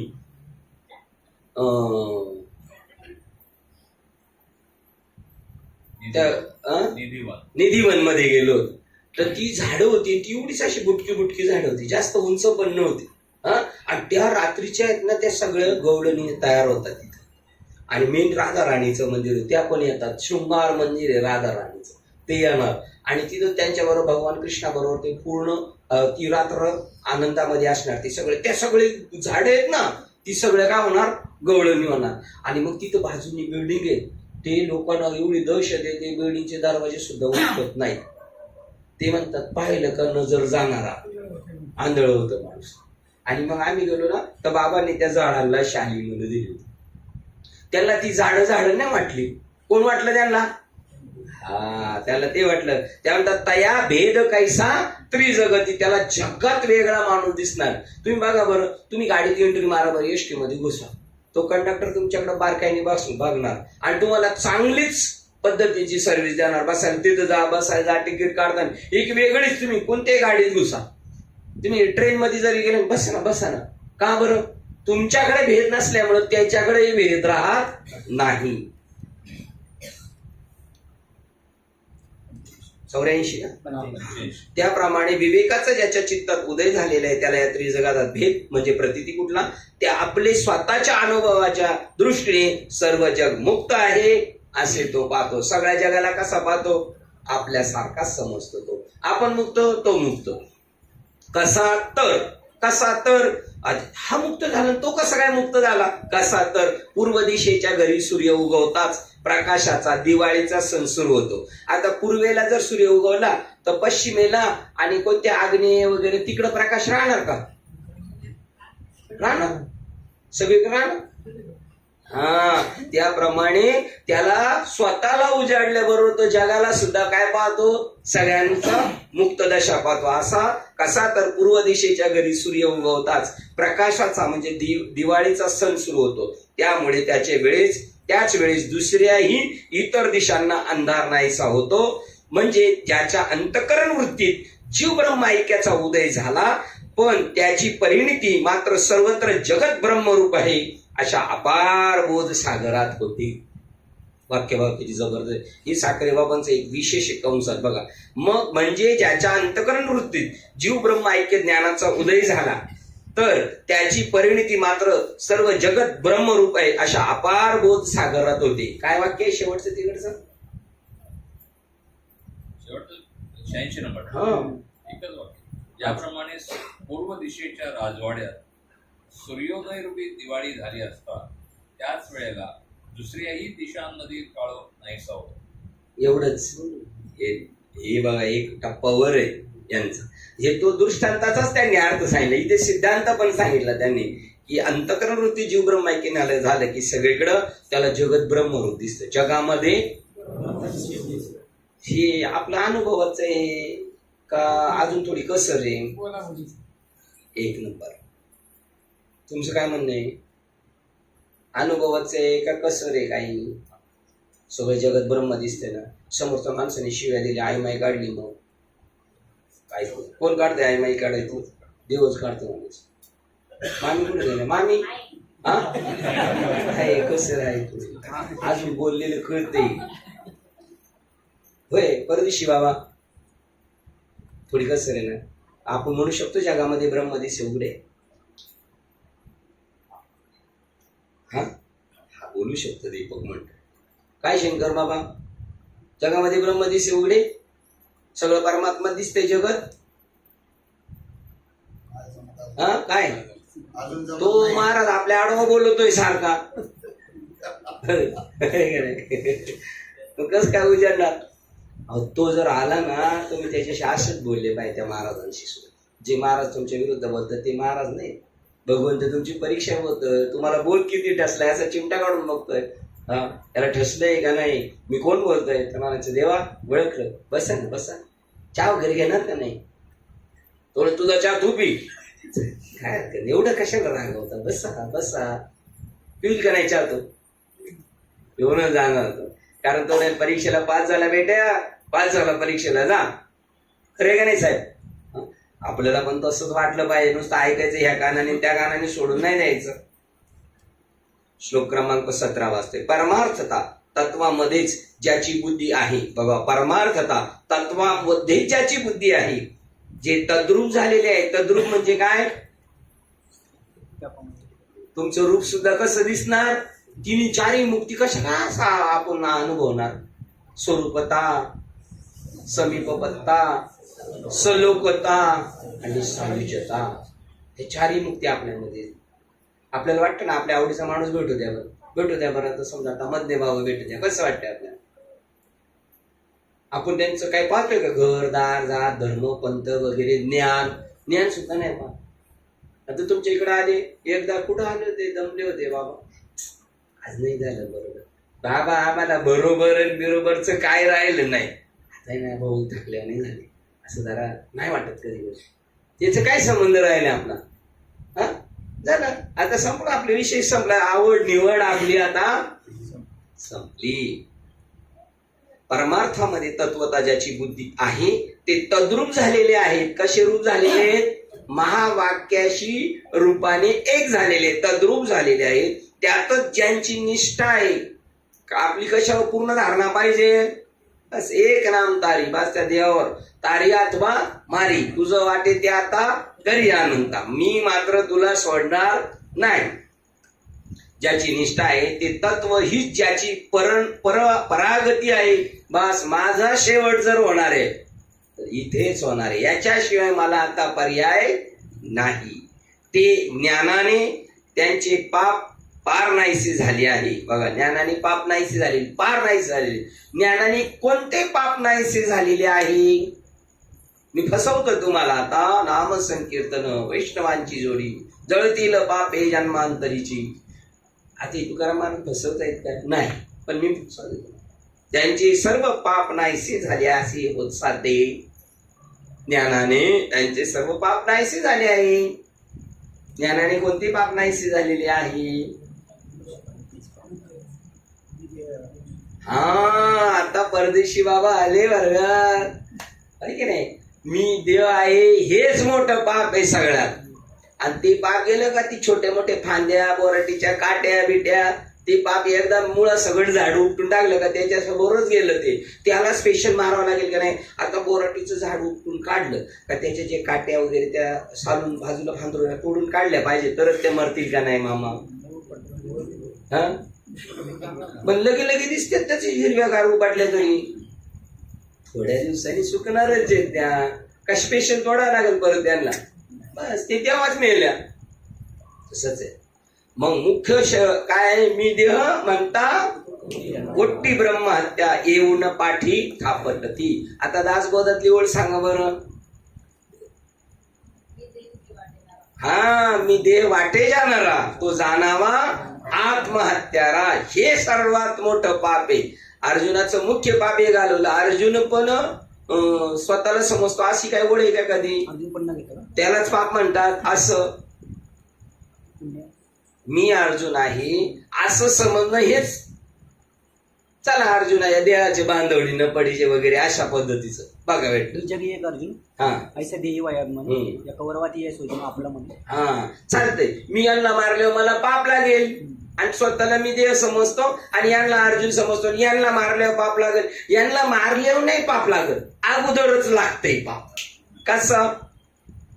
मी अर्जुन आणि हे कौरव असं समजलं म्हणून पाप. आणि मी ब्रह्म, सगळं जगत ब्रह्म, जगामध्ये ब्रह्म दिसेल. हा, तो आपण पाहणार ते नेनती या कौरवाते सोचू पाहसी. हा बहुविस्मय पुढती आम्हा पुढती. हा, हे आम्हाला लय आश्चर्य आहे. तू स्वतःला अर्जुन समजतो, यांना कौरव समजतो, हेच आश्चर्य आम्हाला पुन्हा पुन्हा पुन्हा वाटतंय. कारण तुला एवढं सांगितलंय, तू कोण आहेस? परिमूर्ख पण न संदेशी, मूर्ख पण नेनसी, न चिंतावे ते चिंतसी, सांगशी बहुसाला. आम्हाला नीतीच्या मतीच्या गोष्टी सांगतो आणि स्वतःचा मूर्खपणा तो सोडत नाही, आणि आम्हाला शहाणपणाच्या गोष्टी शिकवतो. ते तद्रूप झाले आहेत, त्यातच त्यांची निष्ठा आहे. ते तद्रूप झाले त्यात ते तत्व हीच त्यांची परागती आहे. ज्ञानाने त्यांचे पाप पार नाहीसे झाले असे होत साते. पुनर्जन्म रहित्यास मोक्षास प्राप्त होतात. 17 नंबर. त्यांना पुनर्जन्म संपला. आणि जर नाम नाही घेतलं, सद्गुरू नाही केले, तर त्या माणसाला मनुष्य जन्म येऊन किंवा भलत्या सध्या गुरुला गुरु केलं, काय वाक्य टाकले त्याच्यामध्ये, हा चालेल. आत्मज्ञानी जो आहे त्यालाच गुरु करायचंय त्यांचं म्हणणे. आत्मज्ञान ज्याच्याकडे तुला प्रत्यक्ष आत्म्याची भेट करून देईल त्यालाच गुरु करायचंय. आणि जो म्हणतो आत्म्याची भेट होणं सोपे नाही, त्या मूर्खाच्या नादी सुद्धा लागू नको ते म्हणतात. आणि त्याच्या नादी लागला तू तर आता याच क्लिअर होतं जास्त. पाणी पिना ठान के गुरु करना पहचान के बिना विचार करे पडे 84 के खाणी में. ते म्हणतात जर मनुष्य जन्माला आला आणि यथार्थ गुरु नाही केला, ज्याने आत्म्याची भेट होईल असाच गुरु करायचा. नाहीपेक्षा नाही केलेला बरं ते म्हणतात. आणि जर असा गुरु नाही केला, नको त्याच्याशी संगतीत राहिला आणि तुमचा आम्हाला नको म्हणला तर कल्पकाळापर्यंत त्याला जनावराच्या योनीमध्ये राहावं लागतं. माणसाचं आयुष्य त्याला मिळत नाही. कल्पकाळापर्यंत जर कल्प झाला आणि देवाला दया आली आणि जर त्याला माणसाच्या योनीला पाठवलं तरच, नाही तर एवढे जन्म त्याला भोगावं लागतं. जोपर्यंत जगाचा नाश होत नाही तोपर्यंत त्याला त्या पशु पक्षादिक योनीमध्ये जावं लागतं. आता येणे काय भय, आता येणे काय भय, तो तमोगुणी मृत्यूला आहे. तर तो तमोगुण मृत्यूला आहे. झाड का कोणी होय पशु का हा झाड का कृमी होय पशु पशु का पक्षी. तो बघा या तमयोनीमध्ये झालेला. आता हे गुरु केले तरी तमोगुणातलेच गुरु केलेले आहेत त्यांनी. आणि गर्भवासी जे संकट, जन्म मरणाचे कष्ट ते विसावे विने वाट वावी कोणी. आणि मग ही जन्म मरणाचे दुःख आणि हे विसावं न घेता ही सारखी वाट चालूच राहायचं हे कोण करणार. हे म्हणले आम्ही गुरु काय करणार नाही, आम्ही आपला असंच लुंगा सुंगा लाफांगा गुरु करू आणि तिथं राहू. म्हणजे ही वाट कशी जाईल, कंटिन्यू चालू राहील. ती आम्हाला वाट कंटिन्यू चालू ठेवायची. किती क्लिअर केलेले संत वाङ्मयाने, पण तरी सुद्धा काय करावी त्याची तैशी बुद्धीच नाही. का म्हणे ऐशी बुद्धी ज्याची जड. आणि विषय जर सांडित तो महादोष केवशी. हा. संसार शब्द लटका नाही का होणार जगामध्ये, त्याला काही अस्तित्वच नाही राहणार. म्हणून संसार शब्द लटका नाही होऊन द्यायचा. म्हणून ते म्हणले आम्ही त्या शब्दाला सार्थ करायचं म्हणून जन्म मरण कंटिन्यू करण्यासाठी आम्ही काय कोणत्या बाबाकडे जाऊन दीक्षा घेणार नाही. आम्हाला हे असंच विसावे विन वाट चालून द्यायची. यांनी असं नाही म्हणायचं विश्रांतीचा ठाव बाई संतांचे भाव, इथं आम्ही सुटू शकतो नाही. असा ज्याच्या बुद्धीचा निश्चय आत्मज्ञानाविषयी आहे व जो आपणच आपल्याला स्वतःला ब्रह्मरूप मानतो आणि आपली चित्तवृत्ती पूर्ण ब्रह्माकार ठेवून रात्रंदिवस ब्रह्मानुसंधान तत्पर होऊन असतो. हे शिकवा. कसं चिंतन करायचं, कसं चिंतन करायचं याच्यावर भांडणं चालू आहे. एक म्हणतो नाकाने नाही करायचं, एक म्हणतो तोंडाने नाही करायचं. हे शिकवा. लय ज्ञान झाले, एकमेकाच्या खोडी काढायला लय सरसावलेले.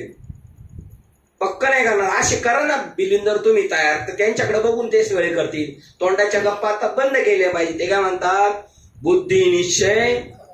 त्याच्या बुद्धीचा निश्चय करा ना. बाबांनी केला का तुमच्या बुद्धीचा निश्चय? तुम्ही जर त्याची चिवडाचिवडी करताय याचा अर्थ तुमचाच निश्चय नाही झाला. बुद्धी निश्चय आत्मज्ञान. आत्मज्ञान केव्हा होतं? काही झालं तर माझ्या असं सगळं जगात ब्रह्मरूप आहे या भूमिकेवर असलं पाहिजे. काही झालं तर तेवढी सोपी होणं नाही. याला म्हणतात तलवारीच्या धारेवर चालणं सोपं आहे. आता तलवारीच्या धारेवर चालणं सोपं आहे, पण ह्या अवघड आहे. आता तलवारीची धार सुद्धा काय आहे? ब्रह्मचे. बुद्धी निश्चय आत्म. तुम्हाला सांगतो, आपल्याला जर ती तलवारीच्या धारेवर जरी आपल्याला चालायला लावलं ना, ती तलवार सोन्याची होईल. आणि त्याची धार आहे ना, ती धार आहे ना अशी काय म्हणतात त्याला, फुलासारखी होईल. फुलासारखी. आपल्या नारायण महाराज जालनकरांना राजाच्या डोक्यात घातलं जरा लोकांनी. तो भाव आहे ना लोकांना असं गुलगुलया करतो आणि आपल्या फशी पाडतोय. त्याच्याकडे त्याची जरा परीक्षा घ्यायची म्हणून त्यांना प्रसाद म्हणून काय पाठवलं माहितीये ना? ताडतोड पाठवलं. त्यांनी असा हात लावला, अर्धा आपल्याला घेणार, अर्धा राजाला पाठवा. त्याच्यात वेगळा प्रसाद तयार झाला जो रोज बनवतात तसा झाला. आणि मग राजा येऊन दीक्षा घेऊन जातो.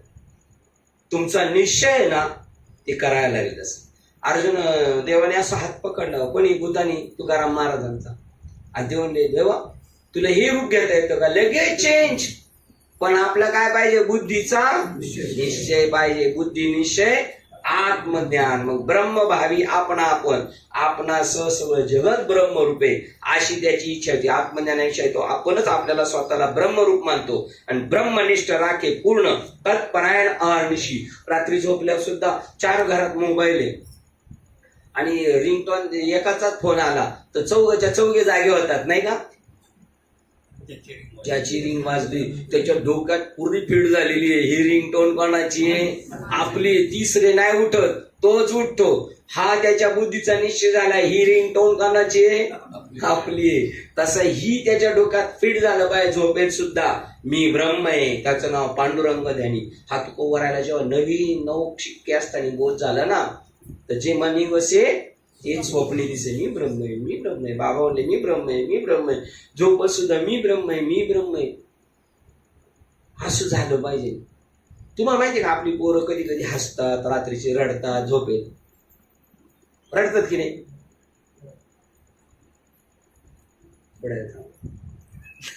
थांबून आपली पोरं माहिती आहेत ना रात्रीची झोपताना रात्रीचे रडतात, बसतात, हसतात का? दिवसभर काय झालं असेल तेच त्यांच्या ध्यानात येणार. तशाप्रमाणे दिवसभर जरी हे झालं असेल तर तुम्ही जर म्हणले मी ब्रह्म आहे, मी ब्रह्म आहे, मी ब्रह्म आहे, शेजारचं घाबरल. आणि असे घाबरतात ना.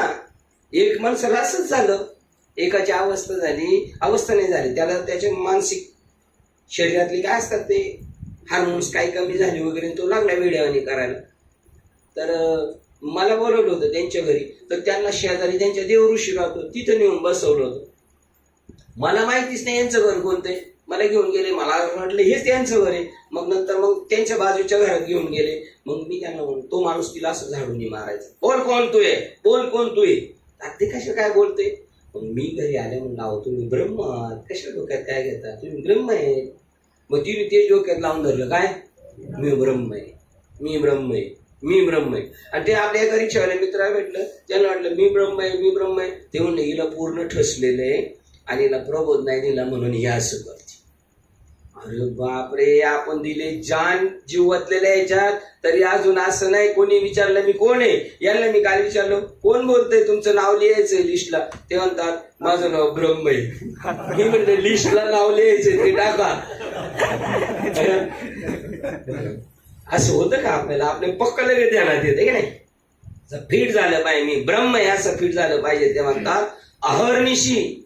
झोपेत सुद्धा आपल्याला असं वाटलं पाहिजे. असं वाटतंय आपल्याला, नाही वाटत असं नाही. वाटलं नाही तर आपल्याला यांचा कमीपणा होईल. यांनी आपल्याला तेवढं तसं केलेलंच आहे. त्याच्यात मध्ये न्यूनपणा. ऐसे व्यापक ज्ञानी भले जयाच्या हृदयीत घेवसीत आले तयाचीच समता दृष्टी बोली. विशेष काय तर सगळ्यांमध्ये सारखं पाहणार. आपल्या घरी येऊ द्या बरं, बाबा आपल्या घरी येऊ द्या. आपल्या आई वडिलांशी पण तसंच बोलतात जसे आपल्याशी बोलतात तशी. आणि बरं आहे ना अमुक आता आमच्या त्या प्रसाद कळा आबा साहेब आले घरी आणि हे म्हणले बस चिंतनाला. म्हणले हा बसत नाही, बस चिंतनाला. म्हणले हे बघ तुला चांगलं कॉलेज शिकू, एक माणूस मोठा माझा मित्र ओळखीचा आहे त्याच्याकडे पाठवू, सगळ्या मोठ्याला फियावरील, तुला कामाला पण लागेल, त्याचं काम पण आहे आणि तो लग्न पण तुझं करून देईल. आमच्या आजोवडील म्हणतात नाही लग्न आम्ही करू, लग्न आम्ही. पुढं लगेच हे सगळं करायला लागले. पण त्यांना कसं वाटलं फार गरोब्याचं बोलतात असं वाटतं. एवढं रिलेशन त्यांचं असतं. ते आपल्या सगळ्यांशी सारखं बोलणार, कोणाला पण फार शत्रू भेटू द्या तरी त्याच्याशी दादा भाऊ करणार. मग ऐसे व्यापक ज्ञान भले जयाच्या हृदयी घेवसीत आले तयाची समता दृष्टी बोले. हे विशेष काय हे आत्मज्ञान आतमध्ये झाले तर सगळीकडे जर तो तेच पाहायला लागला तर तो समता दृष्टीने बोलेल ना. एक आपण जैसे, एक आपणची जैसे ते देखते विश्व तैसे. हे बोलणे काय से नवलुये आहे काय नवले काय. तो स्वतःला जसं पाहतो तसं जगाला पाहतो. ते जसे आपणा स्वतः सच्चिदानंद ब्रह्मरूप असे पाहतात त्याप्रमाणे ते सर्व विश्वालाही ब्रह्मरूप पाहतात. हे येथे सांगण्यात काय मोठे आश्चर्य आहे. हे काही कौतुक नाही, हे वास्तव आहे. ते म्हणतात ज्याप्रमाणे भाग्य हे कौतुकाने देखील दारिद्र्याचा अनुभव घेत नाही. श्रीमंत असू द्या. आता ते आपले रतन टाटा त्यांना कधी गरिबी आठवत का? गरिबीचं स्वप्न जरी पडेल का त्यांना मी विकारी झालोय. हेच कसं जनक राजाला पडलं काय माहिती. हे या जनक राजाला पडलेले, त्या जनक राजाला नसल पडलं चुकून सुद्धा नाही पडू शकत. त्याप्रमाणे तो माणूस कधीही स्वतः भ्रांतीला वश होत नाही. तो काहीही झालं, तुकाराम महाराजांचा गाथा पडून दिला तरी रामेश्वर म्हणतो ना, म्हणजे तो परमात्मा म्हणतो. ते म्हणतात जसं तो श्रीमंत माणूस कधीही गरिबीचं मनात आठवून त्याला स्वप्न पडू शकत नाही, तसा हा मी देव आहे हे स्वप्नात सुद्धा त्याला कधी वाटणार नाही. मग समजायचं अशी हरिभक्ती उत्तम प्रकारे ठसली समजायचं. मग तसे ते जसे स्वतः सच्चिदानंद ब्रह्मरूप आहोत असे पाहतात, त्याप्रमाणे ते सर्व विश्वालाही ब्रह्मरूप पाहतात. हे इथे सांगण्यात काय मोठे आश्चर्य आहे. ज्याप्रमाणे भाग्य ही कौतुकाने देखील दारिद्र्याचा अनुभव घेत नाही आणि हा किंवा विचार असा भ्रांतीला ओळखत नाही, अथवा हे दृष्टांत झालेत, अथवा सूर्य जसा स्वप्नात देखील अंधाराचे स्वरूप पाहत नाही, किंवा स्वतः अमृताच्या कानावर मृत्यूची वार्ता देखील येत नाही. हे असो, परंतु ज्याप्रमाणे चंद्रास उष्मा असतो कसा असतो हे त्यास आठवणही लक्षात येणार नाही का, कारण तो शीतल आहे. त्याचप्रमाणे ज्ञानी जे आहेत त्यांना प्राणी मात्रा तत्वता भेद असा मुळीच दिसत नाही. 92 बघू ओळख आहे.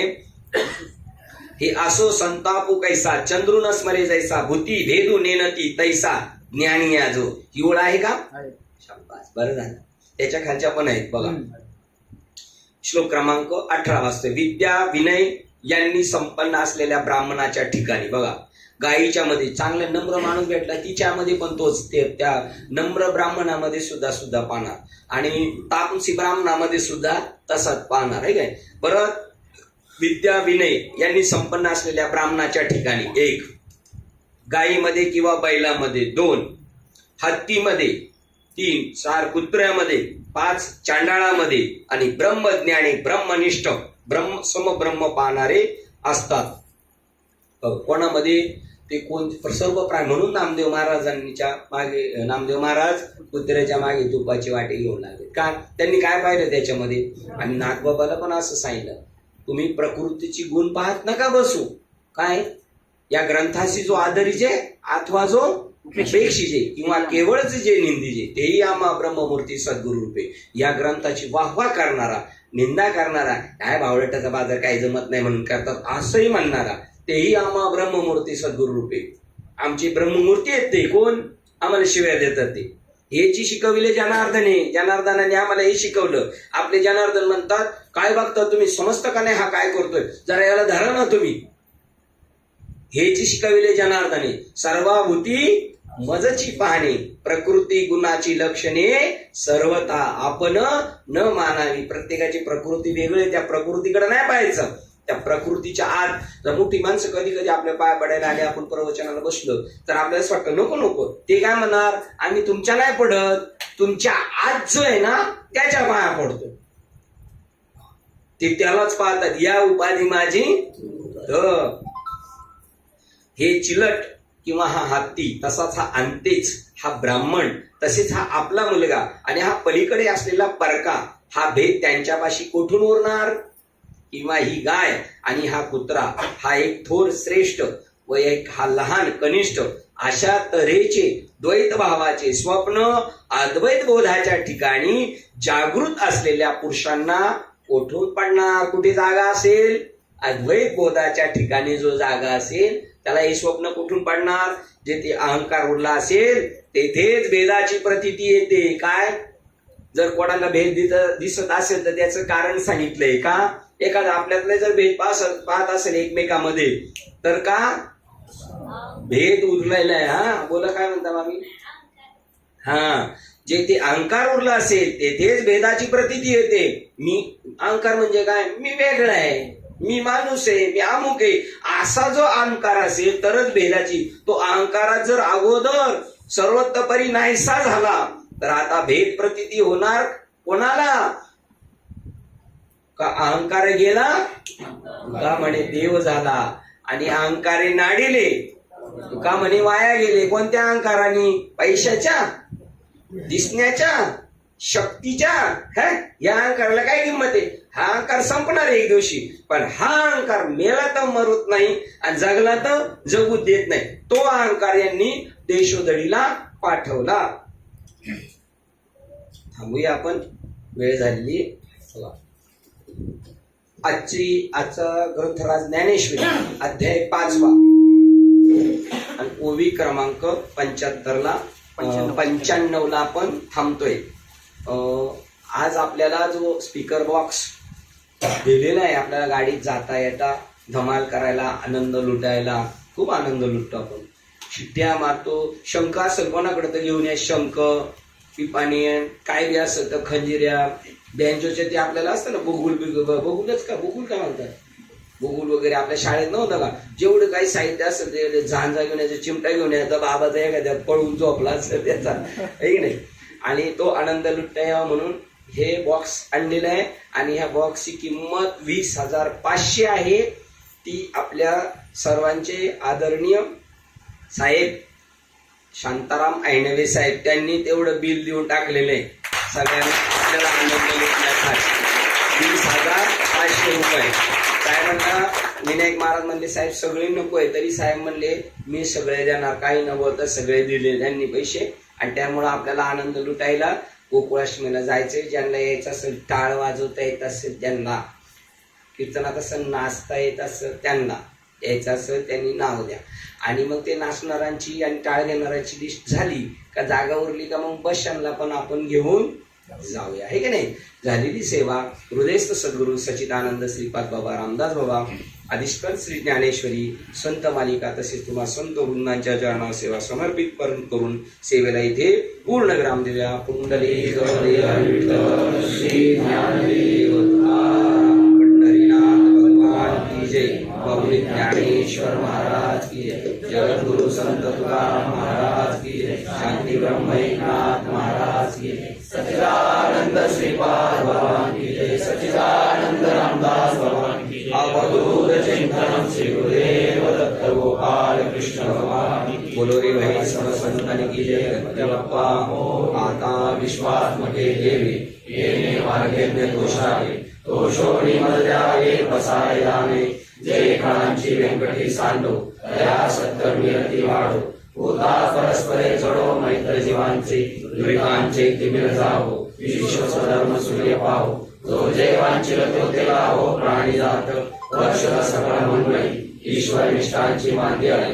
अनवर्त भूमंडळी भेटो तुला होता कल्पतरुचे आरव. चेतना चिंतामणी जे गाव बोलते जे अर्णव. पियुषांचे चंद्रमेचे लांछन मार्कंड हे तापहीन.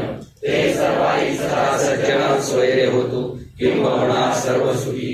पूर्ण होणे त्रिलोकी भजितो आदि पुरुषी अखंडित. आणि ग्रंथोपजीवे विशेष लोकी. दृष्टादुष्ट विजय व्हावे जे. एकमणे श्री विश्वेश्वरा हो हा होईल दान बसावो. येणे वरे ज्ञान देव सुखिया झाला. येणे वरे ज्ञान देव सुखिया झाला. येणे वरे ज्ञान देव सुखिया झाला. हरि ओम. शांती शांती शांती.